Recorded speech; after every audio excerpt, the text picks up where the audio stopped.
Abençoe a presença de todos, agradeço a presença de todos. Nesse momento onde vai ficar marcada, né, o fim de uma série de estudo a qual nós estávamos fazendo em forma de revista, né? Foram 3 revistas, né, estudadas, né? E graças a Deus, para o glória do Senhor Jesus, nós aprendemos bastante nessas 3 revistas. E agora vai se iniciar uma nova etapa de estudos, né? Por votação dos irmãos, pela enquete foi feito. O sistema de estudo agora vai ser sistemático, né? Estudo sistemático da Bíblia, né? De capítulo por capítulo, versículo por versículo, livro por livro. Sem data de terminar, sem pressa, detalhadamente, cada capítulo nós estamos pretendendo trazer. E para que nós possamos aprender da palavra, né? Aprender da palavra. Antes de orar, eu quero deixar um versículo aqui para os irmãos. Se encontra em 4, versículo 13.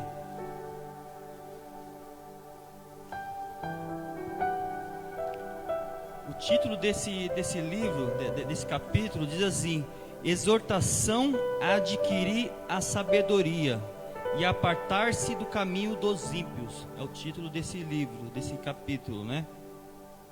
E o versículo de número 13 diz assim: pega-te a correção e não alargues, guarde-a, porque ela é a tua vida. Em outras traduções está: pega-te a instrução ou ao estudo e não largues, guarde, porque ela é a tua vida. Irmãos, a sabedoria, o aprendizado é algo que ninguém tira da gente. A gente pode perder tudo, pode perder bens, pode perder tudo, mas a sabedoria, o ensino, aquilo que nós aprendemos, isso não sai da nossa vida. Isso nós vamos levar para sempre, né?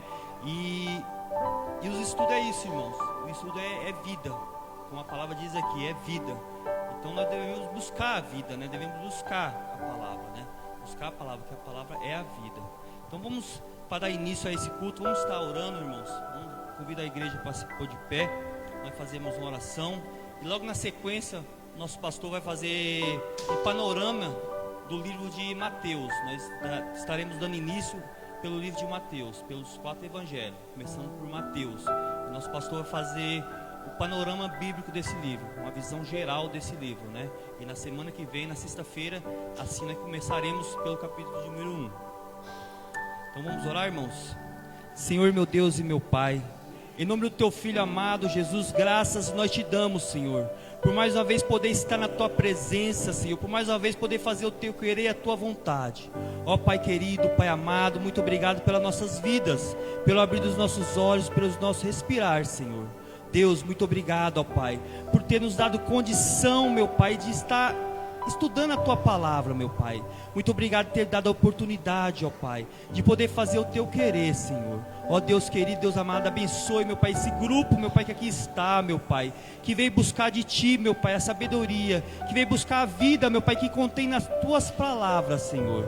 Ó Deus querido, Deus amado, nos dê ânimo, meu Pai, nos dê força e vigor, meu Pai, no decorrer, meu Pai, dessa jornada, meu Pai, no decorrer, meu Pai, desse estudo, Senhor, que Tu venha, meu Pai, alimentar, meu Pai, a nossa esperança, a nossa fé, Senhor, a nossa confiança, meu Pai, e nos dê força para seguirmos, meu Pai, a aprender da Tua palavra. Senhor, nos capacita, meu Pai, nos revista, meu Pai, de autoridade, sabedoria, Senhor, para poder assim, meu Pai, transmitir, meu Pai, tudo aquilo que o Senhor tem para falar com as nossas vidas, meu Pai. Usa nossas vidas, meu Pai, com poder e autoridade, ó Pai, e que Tua palavra venha ser pregada, meu Pai, em forma de estudo, e que a Tua palavra venha trazer vida, meu Pai, à Tua igreja, e que nós possamos crescer, meu Pai, na graça, na fé e no conhecimento, meu Pai. Meu Pai, abençoe esse culto, meu Deus, é o que te peço e te agradeço, em nome do Senhor Jesus. Estaremos fazendo um louvor, irmãos. Gabriel tem a oportunidade, e na sequência o pastor Fagner vai estar fazendo o panorama do livro de Mateus.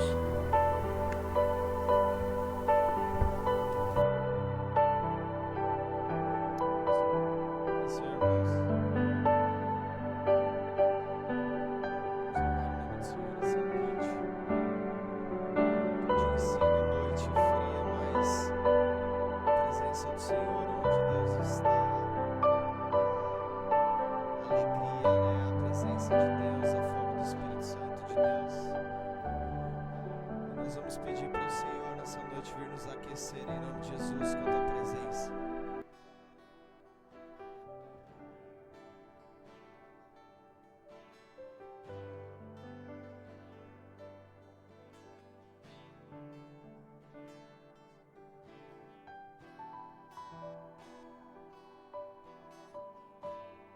Nosso amigo Santo Espírito,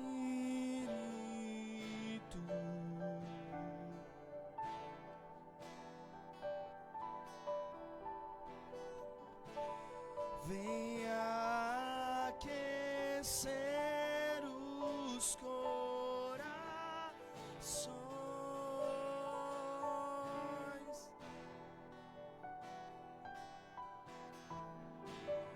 vem com cura e todo o seu poder.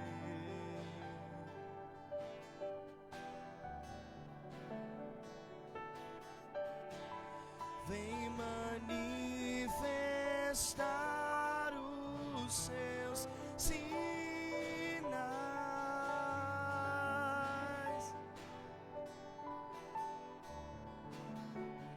O que dizer, o que fazer quando ele vem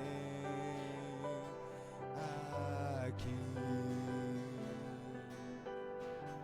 Mais que ser bem-vindo, nós te desejamos outra vez aqui.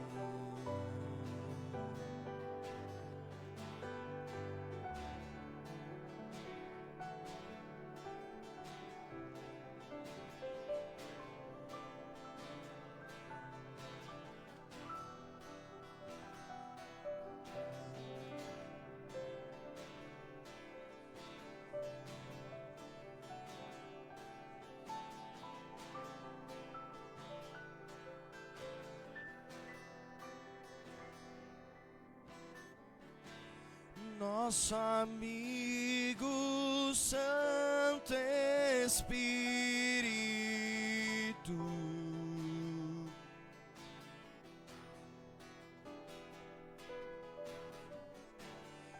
esperamos pelo seu soprar,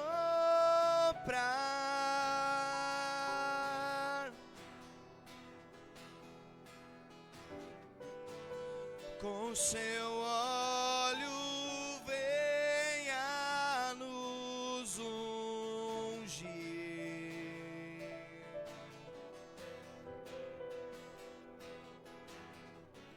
e com seu fogo vem nos batizar.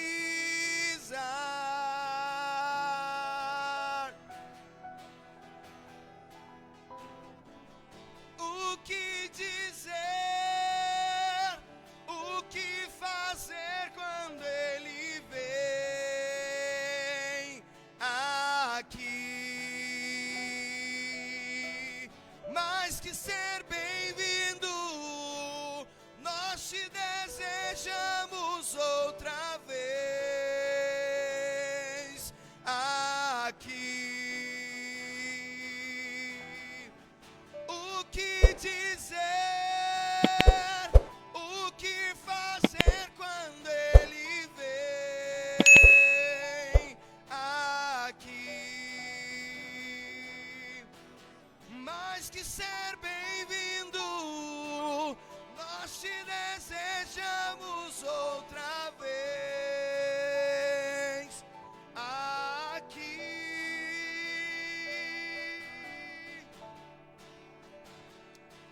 A igreja te clama, Senhor, a ti nessa noite. Nós ansiamos pela tua presença, pela tua visitação, pelo teu soprar, Deus. Viemos aqui nessa noite porque queremos mais de ti, aprender mais do Senhor, da tua palavra. Deus, ajuda-nos, ensina-nos, manifesta o teu Espírito, Senhor.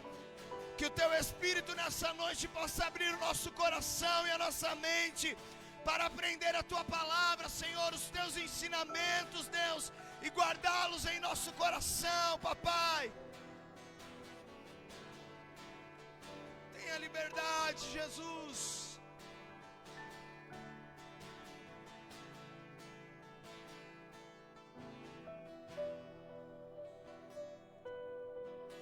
Faz de novo, faz de novo, o Teu povo clama a Ti.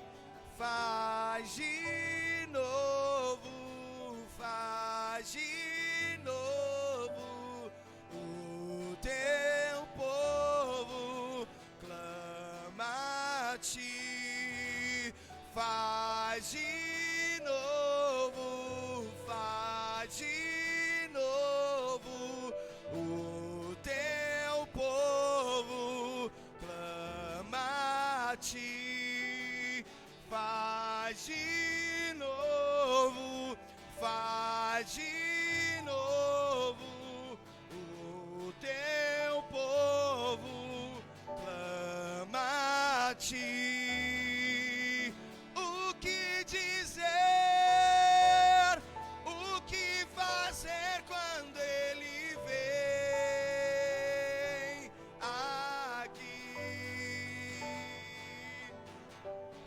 Que ser bem-vindo, nós te desejamos outra vez aqui. O que dizer, o que fazer quando Ele vem aqui?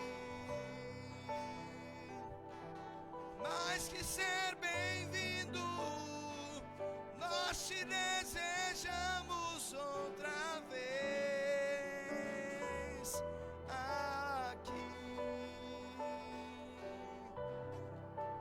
Aplauda o nome do Senhor, porque Ele é digno de adoração. Aleluia.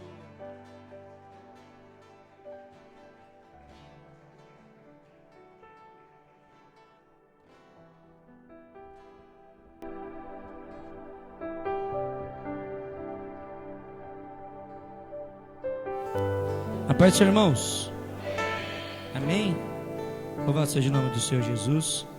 Primeiramente quero agradecer a Deus pelas oportunidades de igreja aberta, pela misericórdia do Senhor. Estamos aqui mais uma vez. Obrigado pela sua presença, obrigado pela sua participação. Tenho certeza aí que se você deixar o seu feedback aí no Facebook, tenho certeza que você tem aprendido muito aí em relação ao que nossos professores têm trazido, com o que as revistas têm nos ensinado. Agradecer aos professores, agradecer ao diácono Donizete, agradecer a diaconisa Cláudia, agradecer ao diácono Maurício pela dedicação. A pessoa tem que ter o dom para isso, irmãos? E eu agradeço aos irmãos que têm esse dom, que têm se dedicado para trazer esse ensinamento. Que bom que cada um de vocês hoje estão aqui na igreja para aprender. Vamos passar aí um início, irmãos. Isso daqui é só... Sabe quando você está fazendo o bolo? Que o bolo está quase acabando, você põe o dedo nele assim e faz assim, ó, uma coisa tá boa, hein? Só que fica melhor, é isso, tá? É só isso. Então hoje eu vou deixar aí um panorama bem resumido, mas bem resumido, do livro de Mateus, do início, quantos versículos, quantos capítulos, quem foi Mateus, algumas curiosidades também no livro de Mateus que eu pesquisei, algumas curiosidades que o livro de Mateus tem, que os outros evangelhos não têm. Eu até falei, acho que quarta-feira ou domingo, traga caneta e papel. Se você gosta de anotar, se você gosta de aprender, é muito importante. Então eu fiz aí um slide, irmãos, para nós, ó, analogia do livro de Mateus, tá bom? E eu quero começar aqui, ó. Mateus, quem foi Mateus? Quem sabe como era o nome do pai de Mateus? Os irmãos que estão aqui na igreja. Quem? Ah, vocês ficam aí colando. Era para vocês trazer aí. Não precisa colar. Daniel, não passa não, Daniel. Só passa se eu falar. Volta para trás. Isso. Estão colando aí, não pode não. Mateus era filho de Alfeu. Quem sabe o significado do nome de Mateus? Ô irmão, vocês estão aplicados, hein? Vocês se dedicaram bastante para chegar aqui, hein? Ô glória a Deus, calma, vai devagar. Significado do nome de Mateus: dádiva de Deus. A ocupação principal de Mateus era cobrador de impostos, discípulo de Jesus e escritor. Ele era famoso por sua ocupação de publicano odiado. Ninguém gostava dele, cobrava impostos. Eu estava lendo uma parte sobre isso. Ele não cobrava impostos de uma coisa comum, de pessoas comuns. Ele cobrava impostos como se fosse tipo da divisa ou da barreira entre dois países, quando entrava mercadorias, sabe? Eu vi alguma coisa sobre isso, que era isso, tipo alfândega, mais ou menos isso. Ter seguido Jesus imediatamente ao ser chamado, né? E ter escrito um evangelho que anuncia Jesus como cumprimento dos profetas do Antigo Testamento. Nos evangelhos de Marcos e de Lucas, Mateus é mencionado, chamado pelo seu segundo nome. Qual era esse nome, irmãos? Nota 10. Levi. Em Marcos e em Lucas, ele não é chamado de Mateus, mas ele é chamado de Levi. O nome dele era Mateus Levi. Amém? Está escrito aí, pode abrir a Bíblia aí, Marcos 2,14. E algum irmão aí, pega o microfone lá, filho, para a gente dividir os microfones para o irmão que for ler. Ele é chamado de Levi em Marcos 2,14. E ele é chamado de Levi em Lucas 5,27. Um irmão aí que abriu em Marcos 2,14, levanta a mão. Levanta a mão, pega o microfone aí e lê para nós. Pode ler sim, Arthur. Dá o microfone para ele. Quando aí passando, viu a Levi, filho de Alfeu, sentado na coletoria, e disse-lhe: segue-me. Ele se levantou e o seguiu. Amém, irmãos? Aí está falando sobre Levi, está falando sobre Mateus. Em Lucas 5,27, quem abriu aí? Lucas 5,27. O microfone voltou? O microfone aí. Desconverter esse microfone. Ei. Lucas 5,27. E depois disso saiu e viu um publicano chamado Levi, assentado na recebedoria, e disse-lhe: segue-me. Esse a qual o Evangelho de Marcos e o Evangelho de Lucas comenta, esse é Mateus, tá, irmãos? Esse daí é Mateus. O nome dele é Mateus Levi. Então nos evangelhos, Mateus é anunciado como Levi. Pode passar, filho. Passa um para mim. Passa dois, na verdade. Isso. Para falar um pouquinho sobre o autor do livro de Mateus, às vezes a gente sempre acha e pensa que, porque tem o nome desse livro, às vezes a gente sempre está dizendo, os estudiosos procuraram, a Bíblia está dizendo que esse é o autor. Mas imagina a Bíblia chegando até nós com formas de papiros, pergaminhos, partes cortadas, partes perdidas. Imagina o estudo feito para se descobrir que de fato Mateus escreveu o livro de Mateus. Porque poderia ser outra pessoa? Poderia, não tem problema. Mas temos algumas comprovações e eu vim trazer para vocês também quem é o autor do livro de Mateus e como isso foi comprovado que ele é o autor desse livro. Fui pesquisar, procurando, realmente houve bastante estudo de pessoas diferentes para se confirmar que Mateus realmente era o escritor desse livro. Os pais da igreja primitiva concordavam unanimemente que Mateus, um dos 12 apóstolos, foi o autor desse livro, desse evangelho. Mateus 9:9 e 10:3. Deixa aberta a Bíblia, abre a Bíblia. Vamos trabalhar com Bíblia, sim, em nome de Jesus. Eusébio, em sua primeira obra, História Eclesiástica, no início do século IV, já trazia citações de Papias, bispo do século II, de Irineu, bispo de Leão, e Orígenes, grande pensador cristão do século III. Esses homens eram conhecidos como pais da igreja, por serem discípulos de Cristo e teólogos no primeiro século, irmãos. No primeiro 100 anos depois de Cristo, esses homens eram grandes seguidores de Cristo e teólogos, e eles estudavam e eram unânimes entre eles, entre esses pais da igreja, né, que Mateus era o escritor do próprio livro. E nós vamos ver mais para frente, dentro do próprio livro, do próprio evangelho, a confirmação de que Mateus escreveu o livro de Mateus. Eles também afirmam que o evangelho foi escrito primeiro em aramaico. A minha fonte é a Bíblia King James. Aramaico era o hebraico falado por Jesus e os jovens daquela época. Aramaico. E depois traduzido para o grego. Apesar de todas as evidências da escrita em aramaico, só foram encontrados fragmentos de pergaminhos escritos em gregos. Não se há comprovações escritas do livro do Evangelho de Mateus em aramaico, apesar de todas as confirmações e comprovações. Próximo, pode descer, filho. Ainda que não apresentado... Oi, filho. Amém. O pessoal lê, eu leio aqui. Ainda que não apresentado explicitamente o nome do autor, o Evangelho segundo Mateus fornece pelo menos uma grande evidência interna que confirma a autoria pelos pais da igreja. Deixa a Bíblia aberta aí em Mateus 9:10. Deixa ela aberta aí para ler, tá? Quem tiver com o microfone, se tiver disponibilidade, pode deixar aí, a gente vai ler já já. A história da narrativa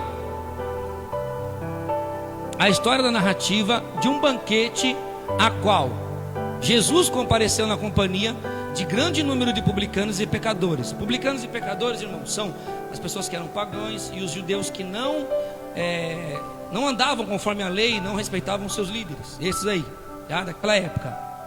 É descrita na passagem que começa com as seguintes palavras em grego, original transliterado. É complicado falar aqui grego, né? É porque meu grego, irmão, tá fraco. Meu grego tá fraco hoje, que eu estou deixando de estudar, então eu vou pegar. Então eu vou tentar ler em grego para vocês, irmão, tá? Kai egeneto autou anaikemeo entei oikia, que traduzido é e acontecendo que estando Jesus em casa, tá? Essa tradução de grego é e acontecendo que estando Jesus em casa, tá? Que está escrito aí em Mateus 9:10. Quem pode ler? Microfone. E aconteceu que estando ele em casa sentado à mesa. Amém, até aí. Estando ele em casa sentado à mesa.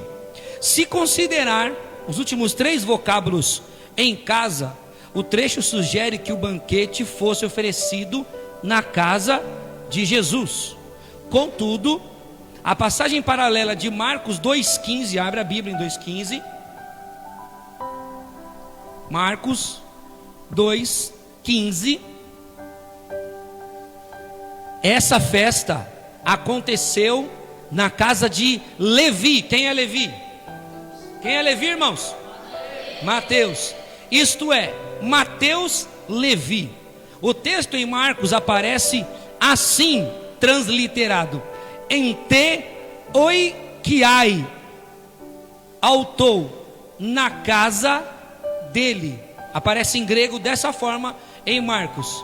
Ente oikiai autou, que quer dizer na casa dele. O sentido alternativo de Mateus 9:10 esclarece que em casa quer dizer na minha casa, dizendo que Mateus, comprovando que Mateus, que estava isso na casa de Mateus, e era Mateus quem escrevia, ou seja, na casa do autor. E isso concorda perfeitamente com Marcos e os outros 3 evangelhos e todos os outros evangelhos. Então foi dessa forma, irmãos, através de grandes estudos. Imagina, pessoas sentadas e estudando e olhando realmente como a gente viu, né, Maurício, aquela aula do Cruvinel, dele falando da forma real da tradução da Bíblia em grego, para a gente compreender realmente, não fugir do sentido original, para você pregar uma realidade de verdade, para você ver que pessoas, para descobrir aí no fundo de quem escreveu, precisou de muitos anos de estudo e de pessoas que entendessem grego. Aí a importância de nós estudarmos e conhecermos, a sede de não errarmos quando estamos sendo professores, para ensinar alguém a forma correta, para não ensinar de uma forma errada, a qual o inimigo quer apenas uma vírgula para ensinar o povo e desviar do caminho. Não foi isso que ele disse. Não foi assim que a serpente falou para Eva? O que foi que ele disse? Foi assim que ele disse? Ele dá uma vertente.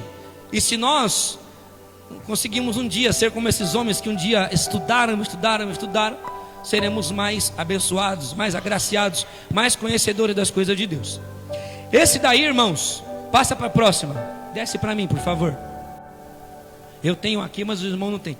Isso daí, irmãos, esse pedaço de papiro, de papel, é um pedaço do livro de Mateus original. Olha como se tinha que estudar, ou tinha que se ver, para compreender, para chegar no fundo de que realmente isso daí, as coisas se concordavam. Imagina o quanto desses pedaços foram se perdidos. E olha onde esse pedaço foi encontrado. Papiro manuscrito do Evangelho de Mateus. Provavelmente, ainda não é certeza, irmãos, provavelmente no Egito, por volta de 250 anos depois de Cristo, 2 séculos e meio depois de Cristo, um pedaço do Evangelho de Mateus, dessa prova, foi encontrado. Você vê o trabalho que dá, e você vê quanto tempo passa, irmãos, quanto tempo passa para que alguma coisa bíblica apareça, algum pedaço de papel. Imagina isso, irmão. Imagina esse pedaço de história da vida de Cristo nas suas mãos, nas nossas mãos. Isso deve ser incrível. Deve ser incrível para pessoas que encontraram isso. Imagina, a pessoa encontra, imagina estudiosos, pessoas encontraram, não sabem o que é, leva para tradutores, aí tradutores leem e falam assim: isso aqui é um pedaço da Bíblia original. Nossa, imagina isso. Isso é fantástico, irmãos. Passa para o próximo para mim. No livro de Mateus também, irmãos, temos algumas curiosidades, né, que nos outros evangelhos não tem. Primeira curiosidade: há 10 parábolas em Mateus que não aparecem, não constam nos outros evangelhos. Quem sabia disso? Eu não sabia. Só aprendi estudando. 10 parábolas em Mateus e nos outros não tem? Sério? Vamos ver qual que é a primeira? A primeira é a parábola do joio. A segunda é do tesouro escondido. A terceira é da rede. A quarta parábola é do grande valor. A quinta é do credor incompassivo. A sexta é dos trabalhadores da vinha. A sétima, os 2 filhos. A oitava, as bodas. Nona, as 10 virgens. E décima, os 10 talentos. Em Mateus tem essas, todas essas. E nos outros evangelhos não tem essas. Essas 10 diferentes tem em Mateus, e nos outros não tem. Não consta nos outros evangelhos. Não dá para ver, né, minha irmã? É pequenininho. Eu devia ter feito maior, né? A outra curiosidade, irmãos, os únicos milagres encontrados somente em Mateus, milagres, são a cura de 2 cegos, em Mateus 9, 27, 31, e a moeda na boca do peixe, Mateus 17, 24, 27. A história de Bartimeu é relatada com o detalhe adicional de que um segundo cego também foi curado com ele, Mateus 20, 29. Pode abrir a Bíblia aí, Mateus 20, capítulo 20, versículo 29 ao 34, que um segundo cego foi ali curado junto com Bartimeu. Ele faz uma narrativa, o livro de Mateus faz uma narrativa do nascimento de Jesus do ponto de vista de José. Isso não é curioso? Lógico que é. O ponto de vista a qual, se você escreve uma história, a qual você vê e deixa relatado algo, é muito importante. É o seu ponto de vista, é o ponto de vista de alguém, do escritor. Isso é muito importante. E toda a Bíblia, ela é inspirada pelo Senhor, pelo Espírito Santo. E Mateus, ele dá uma narrativa do nascimento de Jesus do ponto de vista de José, ao passo que Lucas conta essa história maravilhosa na perspectiva de Maria, não de José. Nós vamos aprender isso também. Falamos um pouquinho sobre isso ontem. Gera também algumas controvérsias, né? Como é que é aquilo lá que você fala, Maurício? Eu penso de um jeito, você pensa de outro, mas não precisamos discutir. Cada um crê da sua forma. Outra coisa no livro de Mateus, o estilo é livre de hebraísmo e tem poucas peculiaridades individuais. O autor gosta da expressão reino dos céus e descreve Jesus como filho do homem, mas também como filho de Deus. Em Mateus a gente vai ler muito isso. E às vezes ele abrevia as declarações de Marcos e ele amplia, e às vezes ele amplia para ser mais preciso. Há também, irmãos, até mesmo não está nessa Bíblia, mas está na minha outra, na NVI, que o livro de Mateus não é o primeiro evangelho. Há também que o livro de Marcos é o primeiro evangelho, porque Mateus e Lucas, eles falam muito do que viram, do que aprenderam e leram e falaram com o livro de Marcos, pela idade a qual isso foi feito, a qual isso foi escrito.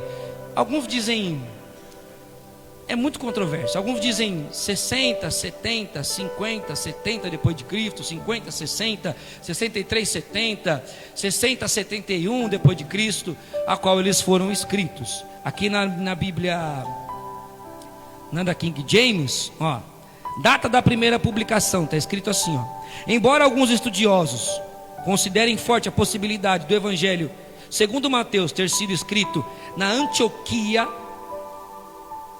da Síria, as evidentes características judaicas do texto original apontam sua geração para alguma parte da antiga Palestina.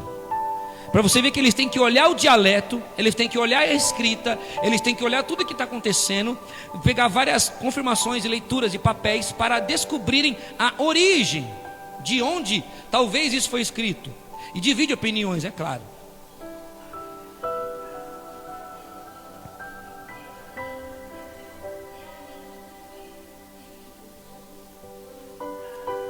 Tem também isso. Tem também. Tem uns que dizem isso.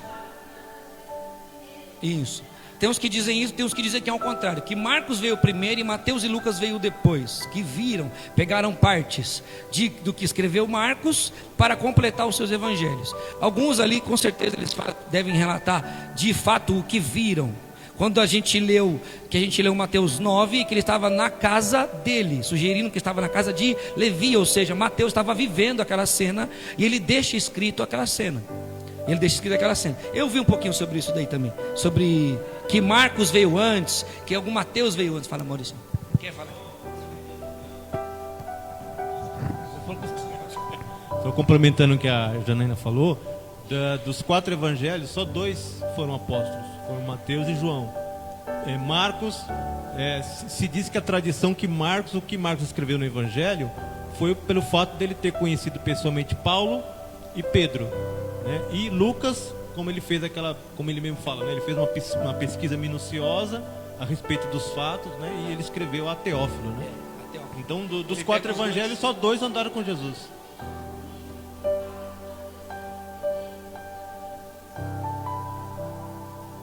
Mateus estava escrevendo.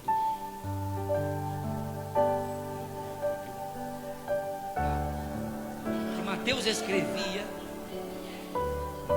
Uma das ocupações dele aqui, dos estudos que eu fiz, que ele era escritor. Quando ele escreveu, quer ver, ó, aqui continuando, quer ver rapidamente, ó o que ele vai falar aqui, ó.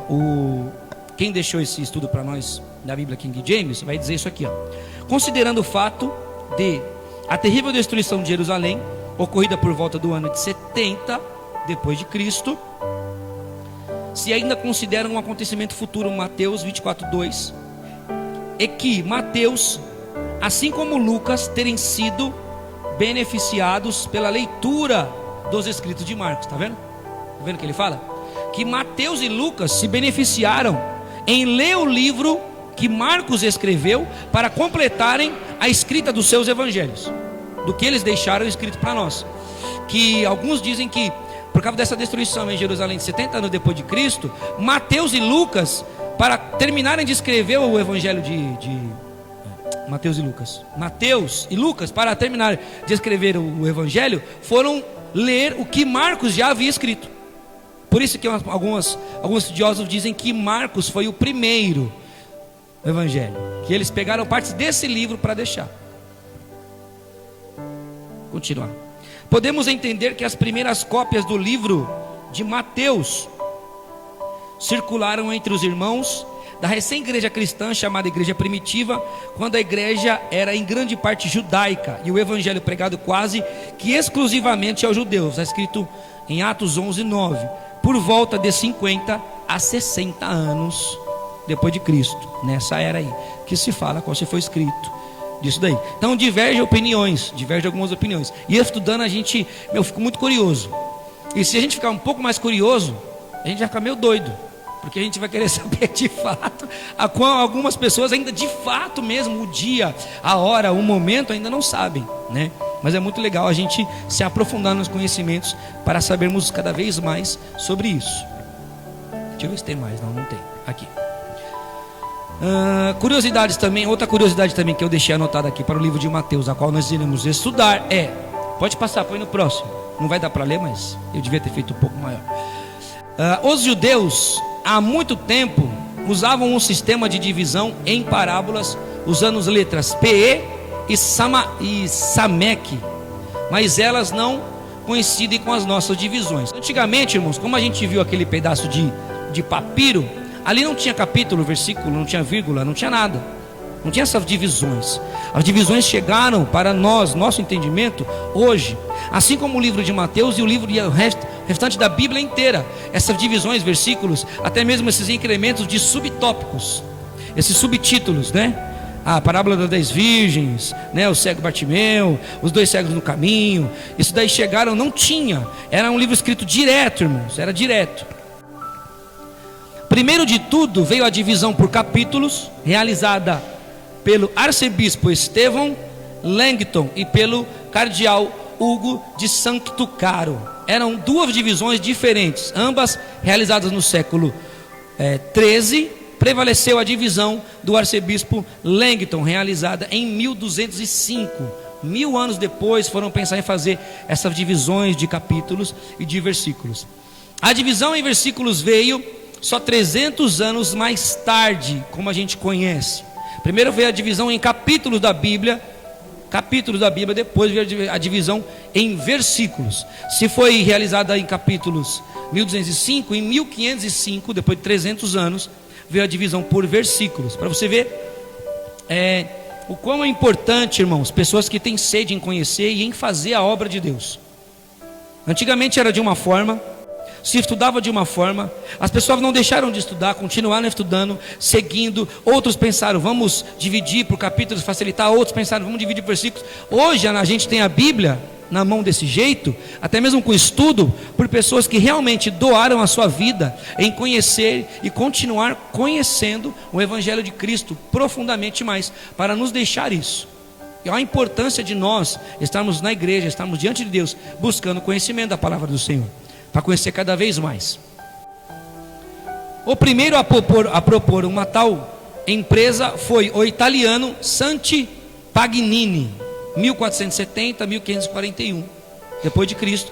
Mas o seu trabalho não foi aquele adotado por todos. A divisão em versículos que usam hoje foi feita por Roberto Estienne e aplicada com sua edição grega no Novo Testamento, publicada, irmãos, em 1551. Então a primeira Bíblia dividida por capítulos e por versículos, e em grego 1551. Depois veio a versão em francês em 1553. Imagina se todos conseguiam ler a Bíblia. Não, só quem conseguisse ler o que estava escrito em grego. E depois, para a gente conhecer N traduções, Septuaginta e N traduções que chegaram a todos nós, né? Passaram anos e anos. Pessoas como os professores que na sua simplicidade se dedicam a estudar e passar o conhecimento para cada um de nós. A outra curiosidade do livro de Mateus, é a qual eu encerro, porque eu não quero deixar muita coisa para vocês, eu quero deixar só o sabor do bolo. Só o sabor do bolo para os professores trazerem o restante muito mais profundo. É que o livro de Mateus possui 28 capítulos e 1071 versículos. Amém, irmãos? Se coloca de pé em nome de Jesus.